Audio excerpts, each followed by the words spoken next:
आज के इस वीडियो में हम लोग प्रश्नावली 5.2 का क्वेश्चन नंबर 6 को सॉल्व करेंगे। तो देखते हैं कि क्वेश्चन नंबर 6 में क्या दिया गया है।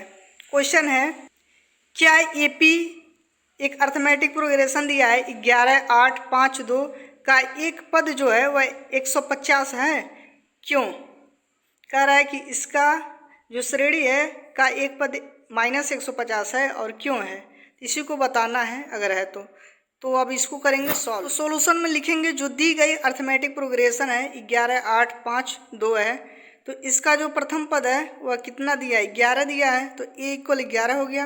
अब निकालेंगे इसका सर्वांतर, d निकालेंगे चेक करने के लिए कि ये -150 इसका पद है कि नहीं, तो d की आवश्यकता पड़ेगी। तो d = क्या होता है, a2 - a1 होता है, इसके बीच का डिफरेंस। तो a2 की वैल्यू कितना है 8 और a1 की वैल्यू 11, तो 8 में से 11 नहीं जाएगा, 11 में से 8 घटाएंगे तो माइनस में आएगा 3, तो d का जो मान आ गया वो -3 आ गया।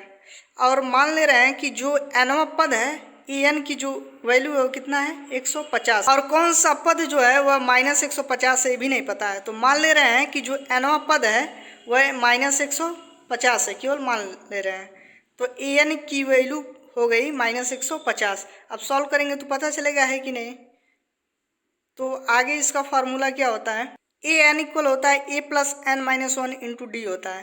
तो an इक्वल क्वेश्चन में क्या दिया था -150, उसको रखेंगे इक्वल a की वैल्यू रखेंगे, a की वैल्यू कितना दिया है 11, तो 11 रखेंगे प्लस n की वैल्यू हमको निकालना है, और d जो कि सर्वांतर है वह कितना निकाला है -3, उसको यहाँ पे रखेंगे। अब 11 को पक्षांतर करेंगे तो माइनस में आ जाएगा, -150 और -11 हो जाएगा इस साइड और, तो n-1 -3 बचेगा केवल, तो -3 × n-1 इक्वल कितना होगा 150, -150 -11 ऐड करेंगे तो कितना होगा -161 होगा।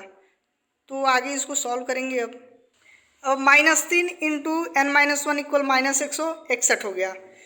तो n-1 की वैल्यू क्या होगा, -3 का क्या है इसमें गुणा है, तो इस साइड और लाएंगे तो इसके बटे में आ जाएगा -3, माइनस से माइनस कैंसिल, 161 में 3 का भाग करेंगे तो 53.6 लगभग में आएगा, 53.6 आ गया। तो n की वैल्यू क्या हो जाएगा, तब n-1 की वैल्यू था यार, तो n की वैल्यू होगा, एक को पक्षांतर करेंगे तो 53.6 + 1 कितना होगा 54.6 होगा।